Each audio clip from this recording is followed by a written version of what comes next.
Hold. Stay alert. What is that? Command, this is Sierra 2. We have a massive contact, requesting immediate extraction.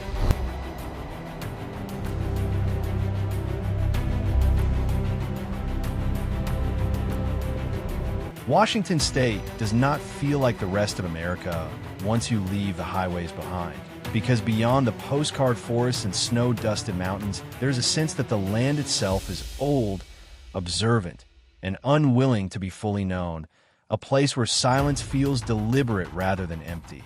And this feeling becomes impossible to ignore the deeper you travel into its wilderness, where towering evergreens block out the sky and the ground stays damp year-round, swallowing footsteps and sound alike, creating the perfect environment for something ancient to exist unseen, something that does not want to be found. And for decades, this atmosphere has fed one of the highest concentrations of unexplained encounters in the United States, with Washington leading all 50 states in reported Bigfoot sightings, a fact quietly acknowledged by researchers, locals, hunters, and even military personnel who train in these forests. Because this is not terrain meant for comfort or certainty. It is terrain meant for survival, concealment, and patience. And that is why stories here do not feel like campfire fantasies, but like after-action reports whispered long after the danger has passed. Even the U.S. Army once included Sasquatch on old survival maps for the region, listing alongside cougars and bears as a known hazard. Not as folklore, but as something to be aware of, something that could harm you if you were careless. And while the Army never issued official statements confirming such a creature, the inclusion alone suggests that enough credible accounts existed to warrant caution, because soldiers are trained to respect threats even when they cannot fully explain them, especially in environments where visibility is limited and help is far away.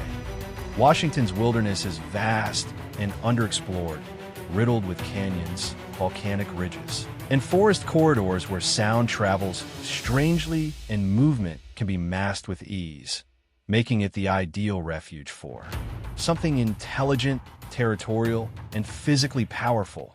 And this is why most reported encounters do not come from casual hikers snapping photos near trailheads, but from individuals who spend prolonged periods deep in the wild. Loggers, hunters, survivalists, and soldiers. People whose training makes them acutely aware when something does not belong, when the normal rhythms of nature break down, when birds go silent, when footsteps echo without a source, and when the instinct for danger activates before the mind can explain why.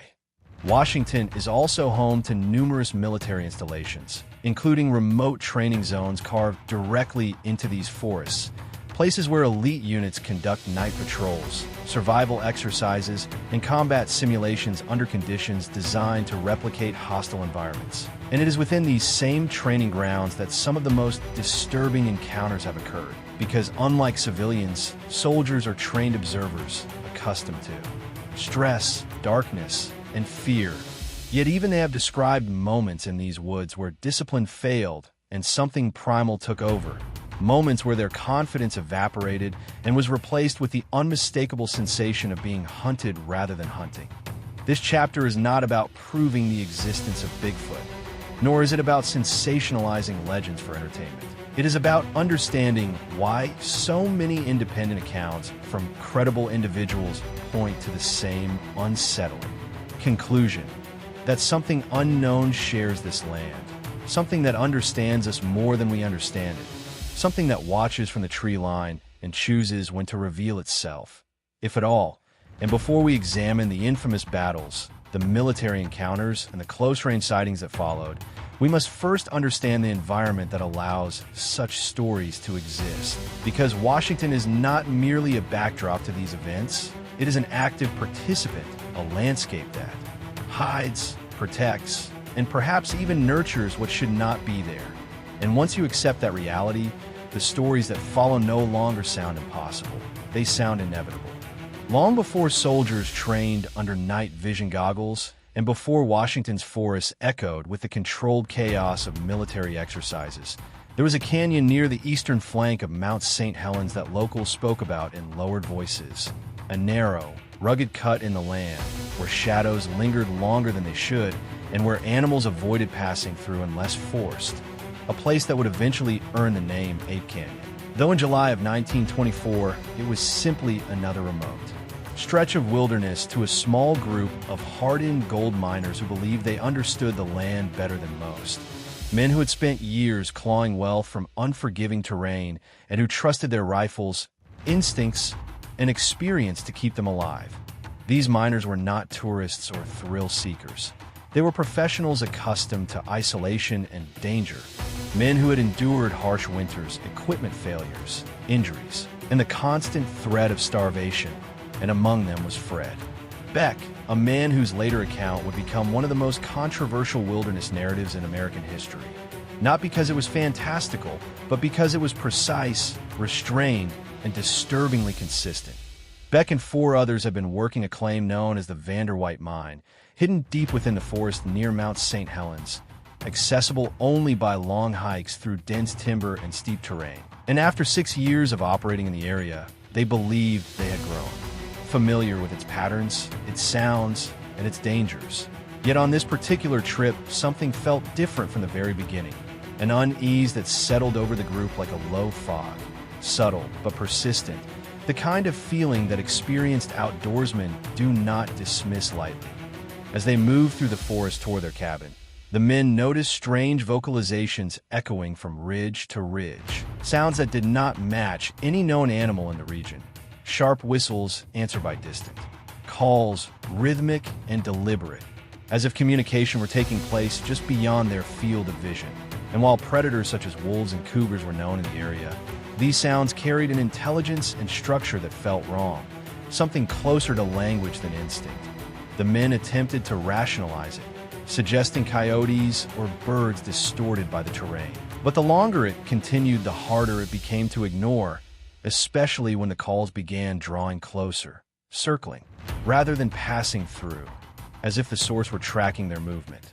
Despite the unease, they reached their cabin, an improvised structure built from stacked logs, and for several days life returned to routine as they worked the mine. Yet each night the sounds resumed, accompanied by deep, resonant thumps that vibrated through the ground, like something striking its own chest with immense force, a display rather than an attack. And even as gold prospects improved and morale should have remained high, the atmosphere grew heavier, amplified by Fred Beck's worsening toothache and the sense that they were no longer alone in a way that mattered. The first undeniable confrontation came during a routine trip to fetch water from a nearby spring, when one of the miners raised his rifle and fired at a massive, upright, hair-covered figure partially concealed behind a tree across a small canyon.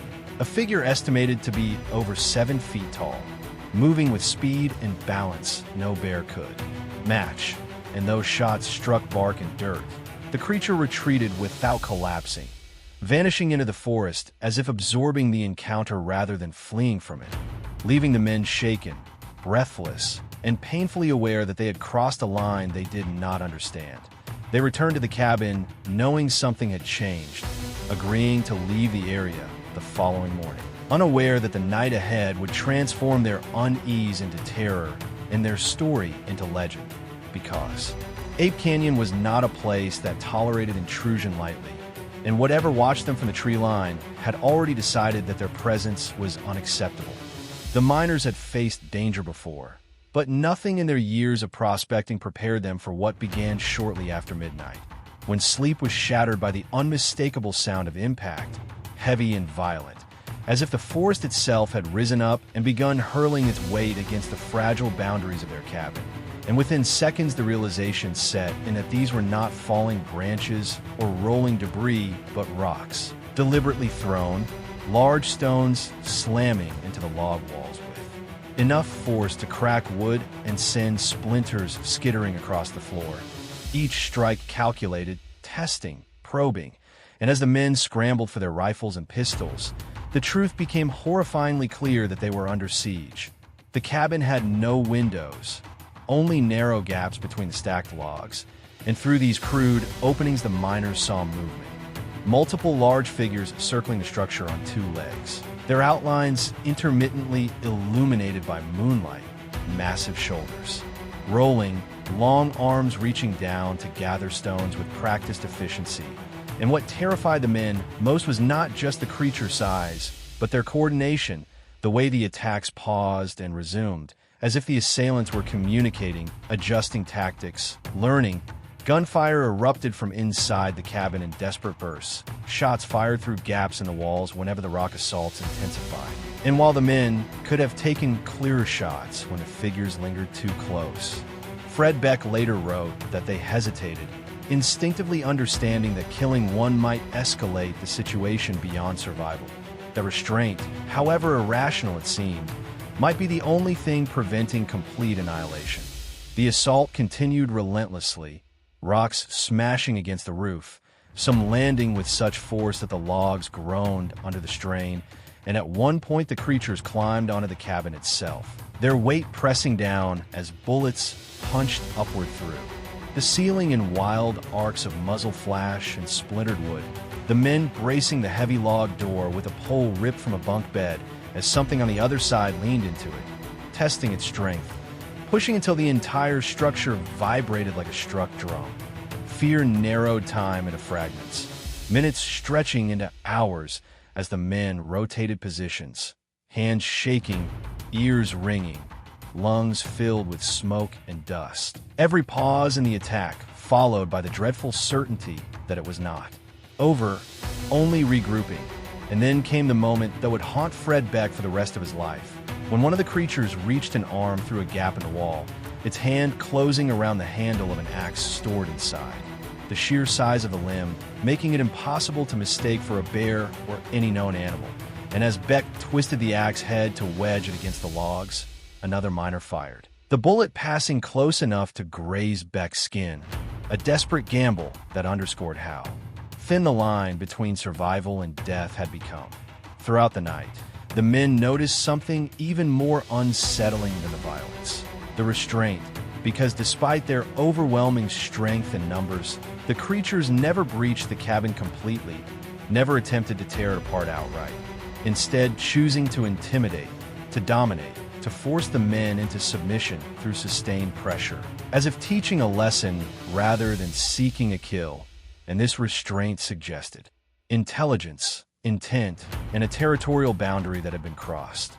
When dawn finally began to dilute the darkness, the attack slowed and then stopped entirely, the forest falling silent in a way that felt unnatural, and knowing this was likely their only chance, the miners gathered what weapons they could carry, abandoned their equipment, and prepared to leave.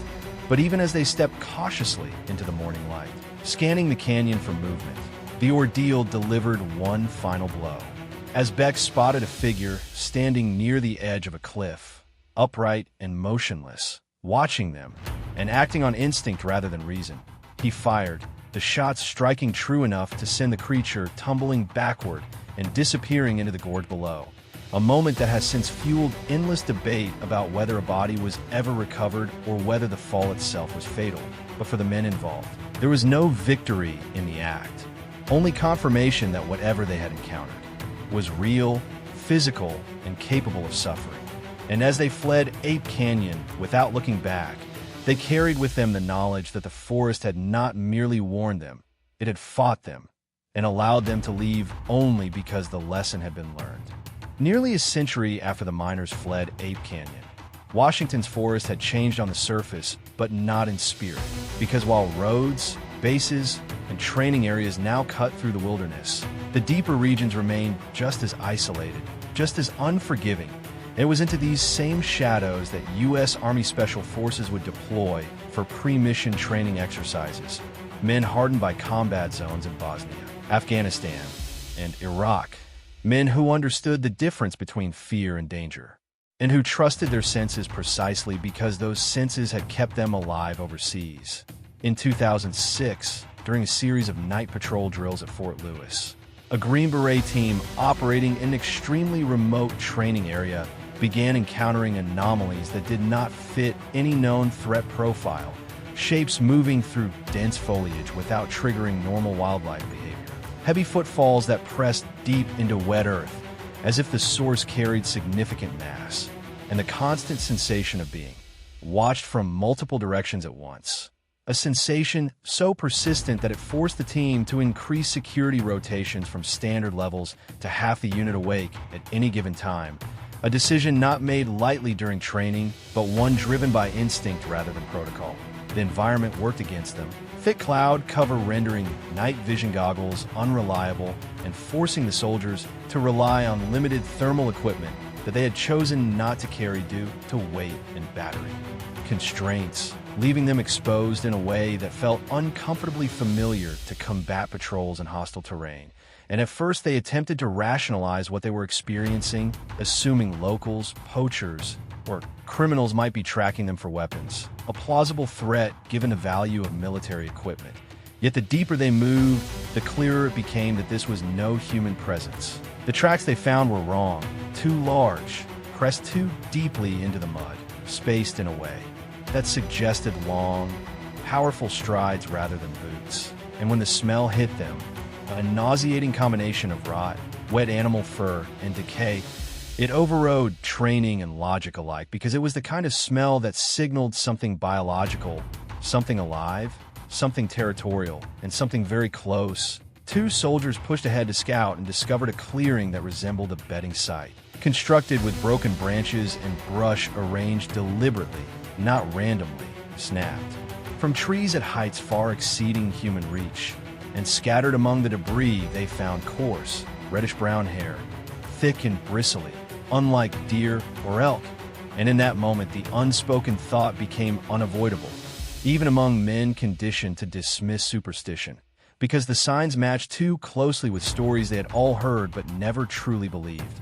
Command made the call to terminate training early. A rare decision driven by risk assessment rather than fear, and live ammunition was quietly loaded into magazines without rounds chambered, an acknowledgement that whatever was out there warranted readiness without provocation. And as the team backtracked toward the nearest road, they became acutely aware that they were being shadowed, not aggressively, but deliberately, maintaining distance, pacing their movement, and watching.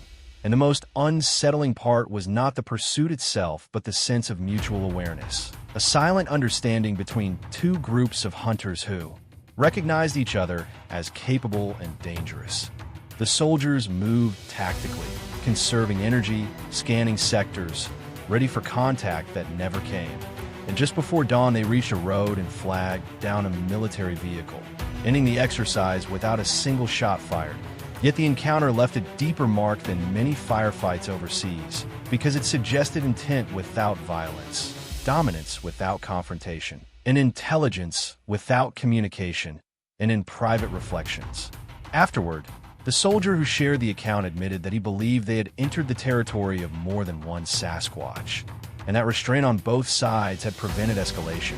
A conclusion that reframed the older stories of Ape Canyon not as isolated madness, but as an early chapter in an ongoing, unspoken boundary conflict between humanity and something that had claimed the forest long before uniforms and rifles arrived. Not every encounter in Washington's wilderness unfolded like a battle or a military withdrawal, because some of the most disturbing moments came quietly, without gunfire or shouting, in situations where disbelief collapsed slowly rather than all at once, such as the encounter between a Marine Corps veteran and his adult son during what was meant to be a simple hiking trip through a remote forest bordering a national park, a place deliberately chosen for its isolation, where empty parking lots and untouched trails promise peace rather than danger. And for the first hour, everything reinforced that expectation. The terrain manageable, the weather clear, the forest calm, until the moment they stepped beneath the dense canopy of tall pines, and the light dimmed as if someone had turned a switch, creating a heavy, enclosed silence that felt wrong in a way neither man could immediately articulate.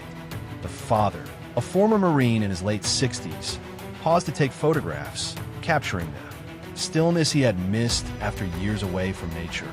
And it was through the lens of his camera that something broke the illusion, because when he focused into the trees, his reaction was immediate and visceral, a sharp gasp, uncontrolled fear in his voice as he pointed and staggered backward, tripping over a fallen log and crashing to the ground with a sickening crack that no son ever forgets. his leg bending at an impossible angle as bone tore through skin, pain erupting alongside confusion.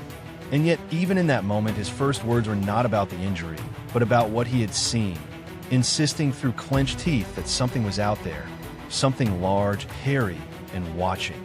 The son, trying to remain rational under pressure, assumed shock and adrenaline were distorting his father's perception, focusing instead on stopping the bleeding and stabilizing the leg, all while frustration mounted as his phone showed no signal. The reality of their isolation becoming painfully clear, and when the father continued describing a 7-foot-tall creature in the trees, the son dismissed it internally as trauma-induced hallucination, science overriding instinct, until he made the decision that would change everything: to investigate the spot where his father claimed the monster stood, believing that proving it empty might calm him enough to plan their escape. Stepping cautiously into the trees, the son noticed subtle details that his mind struggled to process. A snapped branch here, an unnatural stillness there, until movement caught his eye, not a full figure, but a sliver of darkness protruding from behind a tree, hair-like, unmoving despite the lack of wind. And when he blinked and looked again, it was gone, leaving behind the unsettling realization that if it had moved, then it had been alive and closer than he wanted to admit. The breaking point came seconds later when a face emerged briefly from behind the trunk. Human in structure, but undeniably wrong. With elongated features, grayish skin beneath coarse hair, wide-set eyes reflecting awareness rather than instinct, and a flattened nose that confirmed this was no bear or misidentified animal. And in that instant, the son's rational framework shattered, replaced by raw fear as he backed away and returned to his injured father without hesitation, knowing now that escape was the only option, lifting his father to his feet. Forcing movement through pain and panic, they began retreating down the trail as sharp knocking sounds echoed behind them, rhythmic and deliberate, followed by rocks striking the ground near their path, not directly hitting them, but close enough to communicate intent, a warning rather than an attack. And despite the creature's obvious ability to close the distance easily, it did not, maintaining the boundary of the tree line, as if enforcing an invisible rule. And only when the men emerged into open field did the tension loosen enough for the son to glance back and see the full silhouette standing at the forest's edge, tall, motionless, watching them leave, confirming that this encounter, like so many others, was not about predation but territory. A reminder that in these woods humans are guests at best and intruders at worst, and that survival sometimes depends not on strength or weapons, but on recognizing when you have been warned and choosing to listen. By the late 2010s, reports of Sasquatch encounters in the Pacific Northwest had increased, not because the creatures were appearing more often, but because humans were pushing farther, deeper, and louder into territories that had remained untouched for centuries. And among the most unsettling modern accounts came from search and rescue volunteers and forestry workers whose jobs required them to enter areas most hikers never reached, places where GPS signals failed, compasses behaved erratically, and the forest seemed to close in rather than open up. And one such incident occurred during a multi-day search for a missing solo camper, a routine operation that quickly turned abnormal when experienced volunteers began noticing patterns that didn't align with lost person behavior. Footprints appeared and vanished without logical transitions. Trees were bent and twisted into arching structures far too deliberate to be storm damage, and personal items belonging to the missing camper were found, neatly placed rather than scattered, as if arranged to be discovered. An act that suggested intelligence and observation rather than chaos. The team leader, a former wilderness guide with decades of experience, noted an oppressive silence that set in shortly after sunrise, birds gone, insects muted, and even the wind reduced to a low, unnatural stillness that triggered primal unease among the group. A sensation amplified by the sudden realization that they were no longer alone, not in the way hikers encounter animals, but in the way soldiers sense an enemy patrol operating just beyond visual range. The first clear sign came when a massive tree limb crashed down less than 30 yards from the group, snapping cleanly at the trunk rather than breaking naturally, followed by another impact farther upslope. a pattern forming not of random aggression, but of directional pressure, hurting rather than attacking, forcing the team to move downhill and away from a specific ridgeline. And as they complied instinctively, more signs appeared. Deep impressions in the soil that dwarfed human footprints, parallel paths moving with the group's pace, and low, resonant vocalizations felt more in the chest than heard in the ears, vibrations that suggested size, power, and coordination. Panic threatened to fracture the group, but discipline held, and the team leader made the call to retreat and regroup at a previously marked waypoint, abandoning the search temporarily in favor of safety, a decision later criticized on paper, but privately supported by every person present, because none of them could explain how they knew retreat was the correct choice, only that staying felt like crossing a line that should not be crossed. As they withdrew, the pressure eased almost immediately, the sounds fading, the forest slowly returning to life, as if a switch had been flipped, reinforcing the idea that what they had encountered was not a single creature acting on impulse, but a coordinated presence enforcing boundaries with precision and restraint.